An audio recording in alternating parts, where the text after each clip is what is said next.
Hello student, welcome back my YouTube channel vision coaching classes में आप सभी का स्वागत है। तो आज हम आप सबके लिए चैप्टर 11.1 के क्वेश्चन नंबर 4 को लेकर आए हुए हैं, जो कि मोस्ट इम्पॉर्टेंट है आपके बोर्ड एग्ज़ाम के लिए। मैंने इसमें आप लोगों को जितने क्वेश्चन हैं लगभग सभी बहुत ही इम्पॉर्टेंट हैं। मैं इसका आप लोगों को प्रूफ भी दिखाया था। ये जो क्वेश्चन आते हैं लगभग 6 नंबर के आते हैं। तो आप लोग से यही निवेदन है कि आप लोग बहुत अच्छे से इस चैप्टर का प्रिपरेशन कीजिएगा, नहीं तो आपका अच्छे नंबर चला जाएगा। ओके, तो आइए बिना समय गंवाए इसको स्टार्ट करते हैं। तो यदि अभी तक आपने मेरे चैनल को सब्सक्राइब नहीं किया तो प्लीज़ चैनल को कर लीजिए सब्सक्राइब, ताकि मेरे वीडियो की नोटिफिकेशन आप तक पहुंचती रहे। तो देखिए क्वेश्चन नंबर 4 क्या कह रहा है। क्वेश्चन नंबर 4 देखिए कह रहा है कि आधार 8 सेंटीमीटर तथा ऊंचाई 4 सेंटीमीटर। अब देखिए आधार और ऊंचाई में क्या रिलेशन है, इसको अभी आप समझिएगा। बहुत गहराई से ये क्वेश्चन है थोड़ा सा। आधार 8 सेंटीमीटर तथा ऊंचाई 4 सेंटीमीटर के एक समद्विबाहु त्रिभुज। क्या बोला है? समद्विबाहु त्रिभुज मतलब आप समझ रहे हैं? सभी लोग मुझे कमेंट में जल्दी से बताएं, समद्विबाहु त्रिभुज किसे कहते हैं? फास्ट। हाँ हाँ, सही बताइए। तो मैं बता दे रहा हूँ, समद्विबाहु त्रिभुज जिसकी दो भुजाएं क्या हो, बराबर हो, राइट, तो उसे समद्विबाहु त्रिभुज कहते हैं। तो इसमें दिया आधार 8 सेंटीमीटर तथा ऊंचाई 4 सेंटीमीटर के एक समद्विबाहु त्रिभुज की रचना कीजिए और फिर एक अन्य त्रिभुज की रचना कीजिए जिसकी भुजाएं एक समद्विबाहु त्रिभुज की संगत भुजाओं की एक सही 1/2 गुनी हो।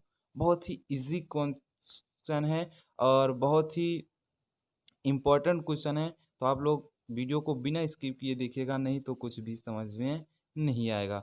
तो आइए स्टार्ट करते हैं, इसको कैसे करना है। आपको एक चीज़ मैं यहाँ पे बता देना चाहता हूँ। जैसे यहाँ पे हमको ये दिया है एक सही 1/2, इसको मैं क्या लिख सकता हूँ? 3/2 लिख सकता हूँ? नहीं, मतलब देखिए, दो के नाम दो, दो एक तीन, दो ही के नाम में दो, एक तीन, इसमें गुणा करते हैं, इसको ऐड करते हैं, दो के नाम दो एक तीन, तो कितना हो गया? 3/2। तो हमको इस तरह करने में आसानी होगी, राइट। तो क्या हो गया? 3/2। अब आइए हम इसको बना लेते हैं एक त्रिभुज। सबसे पहले हम क्या करते हैं, पटरी की सहायता से इसको, क्वेश्चन को हम थोड़ा साइड में रख देते हैं। तो इसको सबसे पहले इसने हमको बोला था 8 सेंटीमीटर की एक रेखा खींचिए। तो हम क्या करते हैं, 8 सेंटीमीटर की एक हम क्या कर लेते हैं, एक रेखा खींच लेते हैं। कितने सेंटीमीटर की? 8। जो कि हमको क्वेश्चन में बोला, हमको वही करना है, अदर कुछ नहीं करना है। ठीक है, मैंने आपको बताया था मैथ एक ऐसा सब्जेक्ट है जो बोलता है। ठीक है, तो 8 सेंटीमीटर की एक रेखा खींचना है। इसको हमको मान लीजिए बी मान लिया, और हम इसको मान लेते हैं सी। ये कितने सेंटीमीटर का है? 8 सेंटीमीटर। Okay, 8 centimetre. अब देखिए, अब इसमें हमको दिया है क्वेश्चन में कि क्या कह रहा है क्वेश्चन में, ये 4 सेंटीमीटर दिया है। क्या ऊंचाई इसकी क्या दिया है? 4 सेंटीमीटर। तो ऊंचाई हमको, इसकी ऊंचाई मतलब क्या होगी? इस तरह तो ऊंचाई होगी नहीं, हमें ऊंचाई क्या होगी? एकदम सीधा सीधा होगी कि नहीं? एकदम सीधा, ऊर्ध्वाधर, राइट। तो इसको हम क्या करेंगे, सीधा सीधा करने के लिए ऊंचाई हमको दिया है, उसको मापने के लिए हम सबसे पहले बीसी रेखा की क्या करेंगे, लंबवर्धक खींचेंगे। क्या करेंगे? लंबवर्धक। एकदम आप सही समझ रहे, लंबवर्धक खींचना आपको आप पता ही होगा। तो लंबवर्धक खींचते हैं हम कैसे? आधे से अधिक दूरी लेकर। किससे? आधे से अधिक दूरी लेकर हम लंबवर्धक खींच देते हैं। ये हो गया हमारा लंबवर्धक। ओके, अब इधर से भी हम सबसे पहले सी पे किए थे, तो अब बी पर भी करेंगे। ये देखिए, एंड ये भी, इधर भी कट गया दोनों तरफ। अब इसको हम क्या करेंगे, इसको हम पटरी से मिला देंगे। अब देख लीजिए, एकदम एग्जैक्ट मिलाना, नहीं तो रॉन्ग हो जाएगा। ओके, अब इसको हम मान लेते हैं P, और इसको मान लेते हैं Q, और जहाँ पे हमारा कटा है इसको हम क्या मान लेते हैं? O। आपको मानना इसलिए है ताकि हमें रचना करने में क्या हो, प्रॉब्लम ना हो। ओके, तो थोड़ा सा हम फास्ट करते हैं इसको। अब सिंपल से क्या करना है आपको, एकदम सिंपल से मैंने आपको यही बताया कि अब हमको इसमें ऊंचाई कितना दिया है, आप ये बताइए। ऊंचाई कितना दिया है? 4 सेंटीमीटर। और आपको पता है सीधा सीधा होता है ऊंचाई, तो अब हम ऊंचाई क्या करेंगे, बहुत ही ईजी से निकाल लेंगे, मतलब माप लेंगे। तो ऊंचाई हमारा कितना दिया है? 4 सेंटीमीटर। तो गोला प्रकार में हम क्या रखते हैं, 4 सेंटीमीटर की ऊंचाई माप लेते हैं। पहले माप लेते हैं, ये देखिए अभी 4 सेंटीमीटर कम है, तो 4 सेंटीमीटर मापते हैं। ये हुई 4 सेंटीमीटर। हो गई राइट। तो इसको 4 सेंटीमीटर पर हमको यहाँ पे ओ पे रखना है और इसको यहाँ पे 4 सेंटीमीटर पर काट देना है। ओके, 4 सेंटीमीटर पे आप काट दीजिए। काटने के बाद अब ये इसको जहाँ पे काटा है इसको बिंदु क्या मान लेंगे हम, बोलिए। इसको बिंदु हम मान लेते हैं ए। ओके, ए बिंदु मान लीजिए। अब ए को हम क्या करते हैं, बी से मिला देते हैं। ए को देखिए बी से मिला दिया। अब फिर यहाँ पे हम क्या करते हैं, ए को सी से भी मिला देते हैं। ए को सी से भी मिला देते हैं। ओके, ये हम रचना पढ़ रहे हैं तो आप याद रखिए रचना हमको करना भी है। तो मैं आपको इतना बनाने के बाद मैं रचना बता दे रहा हूँ आपको कैसे लिखना है। सबसे पहले लिखना है रचना के चरण। अभी मैं बाद में आपको लिखना भी बताऊंगा। ठीक है, तो सबसे पहले आपने क्या किया, रचना मतलब आप अपने भाषा में लिखो कि आप कैसे इसको बनाए हो, बस यही लिखना होता है रचना में। ठीक है, तो सबसे पहले आपने क्या किया, BC बराबर 8 सेंटीमीटर की एक रेखा खींचा। ठीक है, फिर BC का लंबवर्धक P क्यों खींचा। ठीक है, फिर यहाँ पे पी क्यू पर मतलब 4 सेंटीमीटर का चाप लगाया जो बिंदु किस पर काटती है, ए पर काटती है। फिर ए को बी से मिलाया और ए को सी से मिलाया, राइट। तो इससे हमारा ए बी सी एक अभिष्ट त्रिभुज बन गया। लेकिन हमको क्या कह रहा है, अभिष्ट त्रिभुज हमको ये नहीं बोला, हमको कह रहा है ए बी सी के त्रिभुज के एक अन्य त्रिभुज बनाइए जो क्या हो, 1/2 गुनी हो, राइट।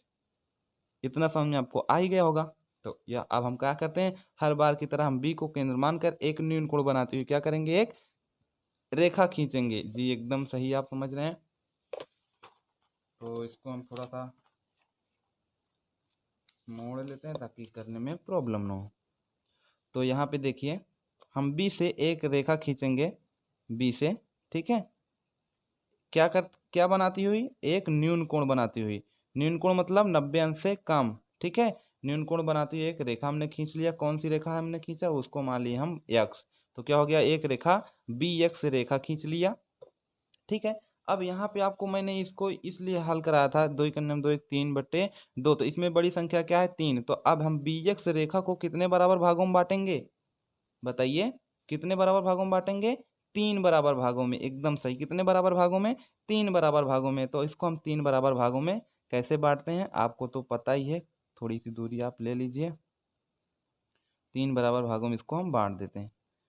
ठीक है, 3 बराबर भागों में बांट देते हैं, 1 2 3। ओके, 1 2 3। अब इसको हम कुछ मान भी लेते हैं जो कि हमारे यहाँ पे B है। तो ये हो जाएगा हमारा B1, ये हो जाएगा हमारा B2 और ये हमारा हो जाएगा B3। ओके, तो अब हम क्या करते हैं, B3 को C से मिला देते हैं। किससे मिलाएंगे B3 को, B3 को C से मिला देते हैं। आपको याद भी रखना है कैसे कैसे हमने इसको बनाया, क्योंकि रचना में आपको बहुत ही इंपॉर्टेंट है इसका रोल, आपने कैसे बनाया। ठीक है, तो आप इसको याद रखिएगा आप कैसे बना रहे हो। ओके, तो हम क्या किए, अब यहाँ पे 3 बराबर भागों में बांट दिए। 3 बराबर भागों में बांटते हुए B3 को किससे मिला दिया, हमने C से मिला दिया। अब B3C के एक समांतर हम रेखा खींचेंगे, एक समांतर, इसके ठीक समांतर हम एक रेखा खींचेंगे। तो समांतर रेखा खींचना कैसे है, अब मैंने आपको बताया था, चलिए एक बार मैं फिर बता देता हूँ। यहाँ से कोई दूरी ले लेना है। ठीक है, कोई भी दूरी लेकर एक अर्धवृत्त बनाना, मतलब वृत्त बना देना है। ऐसे वृत्त के हिसाब से थोड़ा सा ऐसे चाप लगा दीजिए, आप समझ सकते हैं। तो हमें यहाँ पे कोई भी दूरी लेकर ऐसे एक चाप लगा देना है। ओके, चाप लग गया। अब यही हमको क्या करना है, एक चाप यहाँ पे देखिए हमारा B3 हो गया। B3 पूछा था हमारा, B3 तो हो गया, मतलब B3 देखिए 3/2, तो B3 हो गया। अब बचा क्या है, 2। तो अब हम क्या रखेंगे, 2 पर रखेंगे। ठीक है, किस पे, 2 पर। तो 2 पर रखने के बाद हमको वही प्रोसेस करना है, यहाँ पे एक चाप लगाना है। ठीक है, क्या लगाना है, चाप। इसको थोड़ा, अब यहाँ पे देखिए चाप लग गया हमारा। चाप लगने के बाद अब इसके और इसके बीच की, मतलब यहाँ की दूरी और यहाँ की बीच की दूरी हमको गोला प्रकार से माप कर यहाँ पे रखकर काट देना है, फिर हमको समांतर लाइन मिल जाएगी। ओके, तो यहाँ से माप लेते हैं हम दूरी। तो देख लीजिए यहाँ से यहाँ तक के बीच की हमको दूरी मिल गई है, एकदम एग्जैक्ट आपको दिखाई दे रही होगी, यहाँ पे देखिए। ठीक है, मिल गई। अब इसको हम क्या करेंगे, इसको हम यहाँ पे रखेंगे इसको, और ऐसे देख लीजिए हम ऐसे क्या करते हैं, इसको कट करते हैं। ठीक है, कट कर दिए। आई होप आपको समझ में आ रहा होगा मैं क्या कह रहा हूँ और कैसे काट रहा हूँ। ठीक है, देखिए मैं कुछ कर नहीं रहा हूँ, बस यहाँ से कोई दूरी मैंने यहाँ पे रखा, इसको यहाँ पे खींचा, यहाँ पे खींचने की सेम दूरी वही लेकर यहाँ पे मैंने खींचा, फिर इसकी दूरी माप कर मैं इसकी दूरी पर रखकर इसे काट दिया, यहाँ पे ये कट गया तो मुझे समांतर लाइन ऑटोमेटिक मिल गई। तो समांतर लाइन मुझे क्या मिली देख लीजिए आप। तो यहाँ पे क्या कटा, ये कटा है, तो हमारा समांतर लाइन ये मिल गया। ओके, तो जहाँ पे अब ये समांतर लाइन जब हमको मिल गया तो इसको हम मान लेते हैं यन। आपको इतना समझ में आया? तो यहाँ पे देखिए मैं आपको फिर से समझा रहा हूँ। यहाँ पे आपको B3 से यहाँ पे एक समान, जब B3 को इसको मिला दोगे तो यहाँ पे कोई चाप लेकर इसको यहाँ पे मिला देना, यहाँ पे चाप लगा देना, मतलब मिला देना। फिर यही हमको B3 हो गया, B2 पर रखना है, B2 पर रखना है। B2 पर रखने के बाद फिर वही हमको करना है प्रोसेस, फिर इसकी दूरी माप कर यहाँ पे रख कर इसको काट देना है, फिर जहाँ पे कटेगा उसको इसे मिला देना है, मिल जाएगा आपका। तो ये जहाँ पे कटा है वो हमारा क्या हो गया, यन, राइट। अब हमको एकदम सिंपल से काम एक और करना है। अब AC, अभी तक हमने B3C के समांतर लाइन खींचा था, अब हमको क्या करना है, AC के समांतर एक लाइन और ड्रा करनी है। जब हम यहाँ पे ड्रा कर देंगे तब हमारा जो बनेगा अभिष्ट त्रिभुज, जो एक सही 1/2 के क्या होगी, इतनी गुनी होगी। ओके, तो यहाँ पे भी ड्रा करते हैं। तो यहाँ पे हम क्या करते हैं, एक कोई भी चाप ले लेते हैं, ठीक है। जैसे मैं यही चाप ले लिया जो यहाँ पे है, चलिए मैं कोई चाप ले लिया, ये चाप हो गया हमारा, ठीक है, ये चाप हो गया। अब यही हम यहाँ पे करते हैं यन पे रख कर, क्या करते हैं, यन पे रख कर, तो यन हमारा है तो यन पे रख दिए, ये हो गया। अब इसके बीच की दूरी माप लीजिए, इसके बीच की दूरी। तो देखिए मैं इसके बीच की दूरी माप रहा हूँ, ये हो गया, आपको दिखाई दे रहा होगा। ओके, देख लीजिए मैं इसके बीच की दूरी माप लिया, ठीक है। अब जब माप लिया तो अब हमको कहाँ पर रखना है, यहाँ पे। कहाँ पे रखना है, यहाँ पे रखना है। यहाँ पे रख के इसको ऐसे कट कर देना है, ऐसे कट कर दिए। अब जहाँ पे कट हुआ वहाँ पे हम उसको मिला देंगे, कहाँ पे, यहाँ पे मिलेगा। तो यहाँ पे हुआ और यहाँ पे ये कट हुआ है, तो इसको हमने ये मिला दिया, राइट। आपको इतना समझ में आ ही गया होगा, बहुत ही इजी कॉन्सेप्ट था, कुछ मैंने इसमें किया नहीं। अब ये जहाँ पे कटा है इसको हम बिंदु मान लेते हैं, क्या मान लेते हैं बताइए, यम मान लेते हैं। ओके, हम यम मान लेते हैं। तो कुछ नहीं, बहुत ही इजी था। सबसे पहले हमने क्या किया, BC रेखा खींचा, फिर इसका लंबवर्धक खींच दिया, A को B से मिला दिया, C को इसको मिला दिया, राइट, इसको इससे मिला दिया। अब यहाँ पे फिर B3 को 3 बराबर भागों में बांटा, फिर B3 को C से मिला दिया, फिर इसको B3 के समांतर एक लाइन B2N खींचा, ऐसे रचना भी करना है। फिर AC के समांतर एक लाइन NM खींचा, ओके, NM खींचा, तो हमारा जो अभिष्ट त्रिभुज बन गया, कौन सा अभिष्ट त्रिभुज बना, अभी MBN। कौन सा त्रिभुज बना हमारा, MBN, दिखाई दे रहा है आपको, MBN। आपको मैं इसको थोड़ा हाईलाइट भी कर देता हूँ। कौन सा त्रिभुज बना हमारा, यही बन गया हमारा MBN। यही हमारा जो सही है, यही हमारा है एक सही 1/2, मतलब 3/2। ओके, यही हमारा है, आपको समझ में आ रहा। तो यही हमारा जो बन गया अभिष्ट त्रिभुज, यही हमारा है। तो अब इसका हम क्या कर लेते हैं, रचना कर लेते हैं, ठीक है। रचना में आप देखिए सबसे पहले क्या किए हो, मैंने आपको कई बार बताया भी, इसमें जैसे जैसे आपने बनाया उसको अपने भाषा में उसको लिखना है, ताकि एग्जामिनर उसको पढ़कर ये फिगर बना सके, राइट। तो देखिए कैसे कैसे हमने बनाया। सबसे पहले क्या किया था, BC बराबर 8 सेंटीमीटर की एक रेखाखंड खींचा था। तो BC बराबर 8 सेंटीमीटर की रेखाखंड खींचा, फिर BC का लंबवर्धक खींचा, क्या, BC का लंबवर्धक खींचा, कौन सा, P और Q। देखिए ये P है और यहाँ पे ये Q है, P और क्यों, एक रेखा खींचा जो बिंदु कहाँ पे काटता है, BC के बिंदु O पर काटता है। तो मैंने वही लिखा, BC का लंबवर्धक खींचा PQ, जो BC रेखा पर बिंदु O पर काटता है। तो देखिए BC का हमने क्या किया, लंबवर्धक खींचा, PQ किस पे काटता है, BC रेखा पर बिंदु O पर काटता है, राइट, ये हो गया। दूसरा फिर हमने क्या किया, A को किससे मिलाया, यहाँ पे A को B से मिलाया। इससे पहले एक छोटी सी मिस्टेक हो गई, मतलब यहाँ पे मैं लिखना भूल गया। तो आपको यहाँ पे क्या रखना है, यहाँ पे हमको लिखना ये है कि जो PQ को PQ रेखा पर या PQ लंबवर्धक, यहाँ पे छोटी सी मिस्टेक जो है यहाँ पे लिख लीजिएगा, मैं इसको लिखना भूल गया। आप लिखिए PQ रेखा पर, PQ रेखा पर 4 सेंटीमीटर का क्या लगाया था, चाप लगाया, ठीक है। ये आप जरूर लिखिएगा, लंबवर्धक PQ, ये मैं लिखना भूल गया, तो आप यहाँ पे लिखिए लंबवर्धक पी क्यू पर 4 सेंटीमीटर का चाप लगाया। ठीक है, तो मैंने यहाँ पे देखिए, यहाँ पे जब रखा था ना, तो यहाँ से यहाँ पे चाप लगाया। जो बिंदु कहाँ पे काटता है, जो बिंदु यहाँ पर आपको लिखना पड़ेगा, जो बिंदु ए पर काटता है। ठीक है, जो बिंदु ए पर काटता है, आप इसको जरूर लिखिएगा। यहाँ पे मैं यही एक पॉइंट मिस कर गया। ठीक है, ध्यान नहीं आया था लिखने में शायद, तो मैं पहले से लिख लिया था ताकि टाइम का थोड़ा बचत हो सके। नहीं तो अगर मैं बताते वक्त लिखते वक्त चलूंगा तो बहुत ज़्यादा टाइम लग जाएगा। राइट, तो यहाँ पे देखिए क्या किया, जो बिंदु बी सी पर रेखा पर बिंदु ओ पर काटता है, फिर लंबवर्धक पी क्यू यहाँ पे क्या है, पी क्यू रेखा पर 4 सेंटीमीटर का चाप लगाया। यहाँ पे मैंने रखा था 4 सेंटीमीटर का चाप लगाया। जो बिंदु कहाँ पे काटता है, जो बिंदु ए पर काटता है। कहाँ पे काटता है, जो बिंदु ए पर काटता है। आप देख लीजिए ए पर काटा भी है। राइट, ए पर काटा है। फिर हमने क्या किया, ए को बी से तथा सी से मिलाया, तो हमने वही लिखा है, ए को बी तथा सी से मिलाया। अब देखिए, जब हम ए को बी और सी से मिला दिए तो हमारा ये जो त्रिभुज है, ये पूरा त्रिभुज क्या बन गया, ए बी सी एक अभिष्ट त्रिभुज बन गया। तो हमने वही लिख दिया, अतः ए बी सी मतलब अतः त्रिभुज ए बी सी एक अभिष्ट त्रिभुज है। राइट, अब दूसरा फिर देखिए, बी से न्यून कोण बनाती हुई एक रेखा बी एक्स खींचा।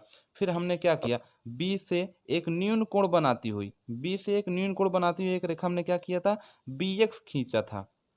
क्या किया, बी एक्स खींचा।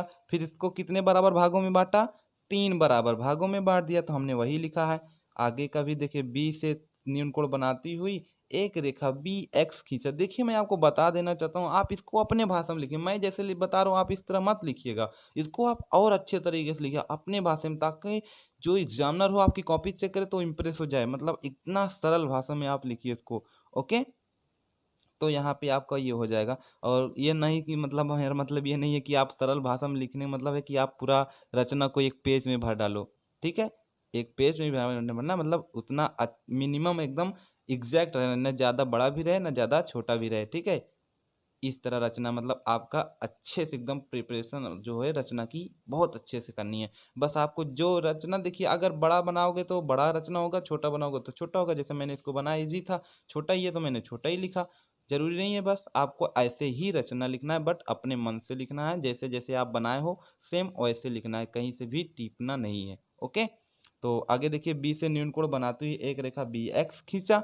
राइट, फिर यहाँ पे बी एक्स को 3 बराबर भागों में बांटा। किस प्रकार, बी यहाँ पे आप B1 B2 B3 या फिर BB1 बराबर BB2 बराबर B3, क्योंकि तीनों बराबर है इसलिए मैंने बराबर लिखा। राइट, BB1 यहाँ पे मतलब BB1 BB2 BB3। राइट, आपको तो इतना समझ में आया। बी एक्स की रेखा को 3 बराबर भागों में बांट दिया। अब हमने क्या किया, B3 को C से मिलाया था। राइट, B3 को C से मिला दिया, तो यहाँ पे हमने लिखा भाई B3 को C से मिलाया। फिर रेखा B3 के समांतर एक रेखा B2N खींचा। यहाँ पे देखिए, B3 को जब मिलाया था उसके समांतर B2N एक खींचा था रेखा, तो यही हमने लिखा B2N समांतर एक रेखा खींच दिया। B3 को C से मिलाया, अब B3C के समांतर एक रेखा B2N खींचा समांतर, तो वही हमने यहाँ पे भी लिखा, B3 को C से मिलाया। फिर रेखा B3C के समांतर एक रेखा B2N खींचा, जो क्या है आप देख लीजिए, B3 समांतर है B2N के,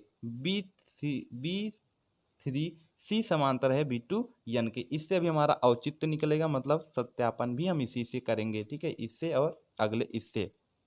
तो अब देखिए, सातवां क्या करा, अब AC के समांतर, अब हम यहाँ पे जब इसको यहाँ पे N पे मिला दिए तो आगे हम यहाँ पे आ गए, तब अब हम क्या किए थे, AC के समांतर एक रेखा NM या YN खींचा था। राइट, तो AC के समांतर YN एक रेखा खींचा, तो वही हमने यहाँ पे भी लिख दिया। अब AC के समांतर एक रेखा NM खींचा, जो क्या है AC समांतर NM, तो AC समांतर NM। ओके, तो अब आपका लास्ट में बनना क्या, लास्ट में अतः त्रिभुज MBN एक अभिष्ट त्रिभुज है, जो मैंने यहाँ पे हाईलाइट भी दिखा दिया आपको। MBN एक अभिष्ट त्रिभुज है, जो इसकी संगत भुजा की क्या है, 1/1 सही 1/2 गुनी है, आप लिख सकते हो। ओके, अब आइए हम इसका थोड़ा औचित्य मतलब इसका सत्यापन कर देते हैं, हाँ भाई सही है या रॉन्ग। ठीक है, तो इसका सत्यापन हम यहीं पे कर देते हैं। सत्यापन आप देखिए, सत्यापन में सबसे पहले यहाँ पे देखिए, त्रिभुज मैं लेता हूँ, कौन सा त्रिभुज लेता हूँ, ABC। यहाँ पे मैं लेता हूँ त्रिभुज ABC। में। ओके, ए बी सी में, ए बी सी में देखिए इसमें सबसे बड़ी भुजा क्या है, हमारी ए बी है, तो हमारा हो जाएगा ए बी बटे उससे छोटी भुजा बी एम है, तो आप बी एम ले लीजिए बराबर। अब इसमें ए बी सी में दूसरा ये भी तो है, ये एक भुजा तो बी सी है, दूसरा ए बी है, तीसरा ए सी है, यही है, तो हमने इसमें ले लिया, तो ए बी बटे बी एम हो गया। अब इसमें हमारा मिल रहा है तो बी सी बटे बी एन हो जाएगा हमारे यहाँ पे, बी सी बटे बी एन। ओके, ये हो गया समीकरण एक आधारभूत प्रमेय से, आप लिख लीजिएगा। दूसरा देख लीजिए आप, त्रिभुज हम लेते हैं, कौन सा त्रिभुज लेते हैं, B three B three C. Okay, B B three C में, बी बी थ्री सी में, अंडरस्टैंड। तो यहाँ पे अब हमारा देखिए क्या बना है, बी सी बटे बी एन हो जाएगा, क्योंकि हमारा एक ये रेखा होगी, एक ये, ठीक है। तो यहाँ पर हम लेते हैं बी सी बटे बी एन। आप सोच रहे हैं मैं इस लाइन में क्यों नहीं ले रहा हूँ, क्योंकि इसमें कोई बीच में है ही नहीं, कोई लंब मतलब कोई मध्य बिंदु है ही नहीं, इसलिए हमारा बनेगा नहीं, ना इसमें ना इसमें, इसलिए मैंने जिसमें जिसमें है वही वही लिया है।